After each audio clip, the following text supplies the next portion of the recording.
नमस्कार साथियों, कैसे हैं आप। आज दिल्ली के मुख्यमंत्री अरविंद केजरीवाल को हाई कोर्ट से एक बहुत बड़ा झटका लगा। आप जानती हैं कि दिल्ली के मुख्यमंत्री अरविंद केजरीवाल शराब घोटाले के आरोप में तिहाड़ जेल में बंद हैं और उन्होंने एक याचिका हाई कोर्ट में मूव की थी, अपनी गिरफ्तारी को चैलेंज किया था। हाई कोर्ट ने कहा कि आपकी जो याचिका है वो जमानत के लिए नहीं है और जो आपकी गिरफ्तारी है वो पूरी तरह से वैध है। ईडी ने जो दस्तावेज, जो सबूत कोर्ट में पेश किए हैं, उससे साफ जाहिर होता है कि आपकी इस घोटाले में बहुत एक्टिव भूमिका आपकी रही, बहुत एक्टिव रोल रहा। आपने जो घोटाला हुआ उससे जो पैसा जनरेट किया उसको छिपाया, उसको ठिकाने लगाया, उसको यूज़ किया। ये सबूत ईडी ने कोर्ट में प्रस्तुत किए हैं। आप कहते हैं कि ईडी की जो गिरफ्तारी है वो अवैध है। ईडी जो है वो किसी भी, जब उसको ज़रूरत होती है किसी से पूछताछ करने के लिए उसके घर जा सकती है, कभी भी जा सकती है। आप कह रहे हैं कि वीसी के ज़रिए पूछताछ हो सकती है, तो ये आप तय नहीं करेंगे कि किस तरह से आपको जो है ना ट्रीट किया जाए, किस तरह से एजेंसीज़ आपके साथ पूछताछ करें। ये तय करना आपका काम नहीं है, ये एजेंसी का काम है। और कोर्ट में जो सबूत आते हैं, जो गवाह आते हैं, उसके आधार पर किसी की गिरफ्तारी वैध या अवैध होती है, ये कोर्ट तय करता है। अप्रूवर की बात आई तो उन्होंने कोर्ट ने ये भी साफ किया कि जो अप्रूवर है उसका बयान ईडी तो दर्ज करती ही है, पीएमएलए एक्ट में वो करती है, लेकिन उसके अलावा सीआरपीसी 164 में उसके जो है बयान मजिस्ट्रेट के सामने दर्ज किए जाते हैं। और ये आज का चलन नहीं है, ये कानून आज का नहीं है, बहुत पुराना है। और उसको चैलेंज करना मतलब आप सीधे सीधे कानून को, कोर्ट को जो है चैलेंज कर रहे हैं, उसकी विश्वसनीयता पर सवाल खड़ा कर रहे हैं। तो कुल मिलाकर के अरविंद केजरीवाल के लिए हाई कोर्ट से एक बहुत बड़ा झटका लगा है।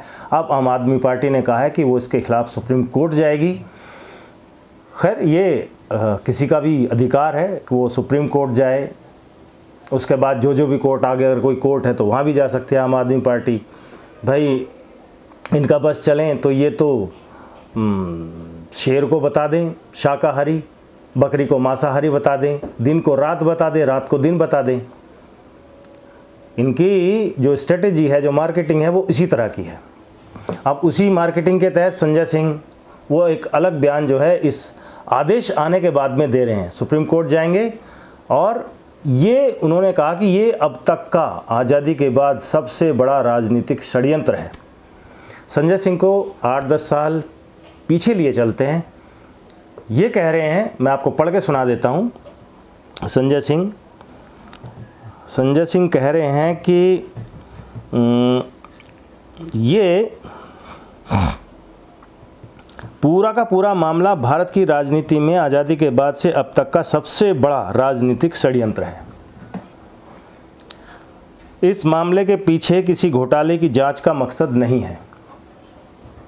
यह अरविंद केजरीवाल की सरकार को गिराने का मकसद है, पंजाब की सरकार को गिराने का मकसद है।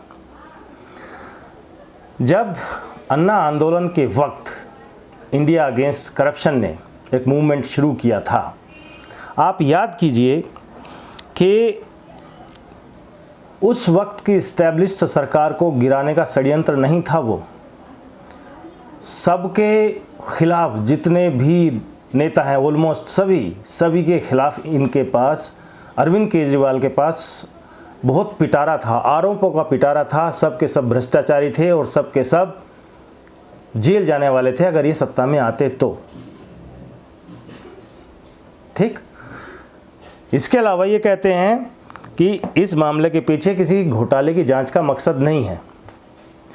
तो जो आरोप आम आदमी पार्टी तो गठन भी नहीं हुआ था उस वक्त, जिस वक्त आंदोलन चल रहा था। उस वक्त जब ये आरोप बड़े बड़े नेताओं पर लगाए जा रहे थे, सरकार पर लगाए जा रहे थे, तो उस वक्त उसका मकसद क्या था?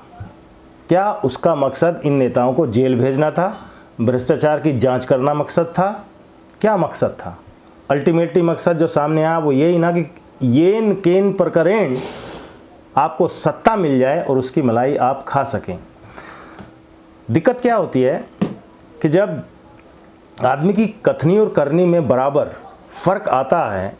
जब आदमी झूठ बोलने लगता है, झूठ पे झूठ, झूठ पे झूठ, तो उसको जो है याद ही नहीं रहता कि कब झूठ बोला है। सच बोलने वाले को ये परेशानी नहीं होती, वो तो सच ही रहता है, कभी भी बुलवा लीजिए। लेकिन झूठ बोलने वाले को आज 1 घंटे पहले बोला फिर याद नहीं रहेगा, फिर दूसरा झूठ बोला फिर वो याद 15 मिनट बाद नहीं रहेगा। तो झूठ की बुनियाद पर खड़ी हुई ये पार्टी आज अपने ही बनाए हुए चक्रव्यूह में फंस गई है। यही अरविंद केजरीवाल है जो भ्रष्टाचार के आरोप सब पर लगाते थे, सबको जेल भेजने की बात करते थे, और आज देखिए इसी भ्रष्टाचार के आरोप में खुद जेल में बंद है। अब ये कितना ही कहें कि ये घोटाला है ही नहीं, ये फर्जी घोटाला है, ये फला पार्टी का जो है पॉलिटिकल वेंडेटा है, लेकिन अब तो कोर्ट ने ये साबित कर दिया है कि ये पॉलिटिकल वेंडेटा नहीं, आपके खिलाफ पर्याप्त सबूत हैं और आपकी गिरफ्तारी वैध है। आप क्या सोचते हैं, आपकी क्या राय है, हमें ज़रूर बताइएगा। धन्यवाद। जय हिंद। वंदे मातरम।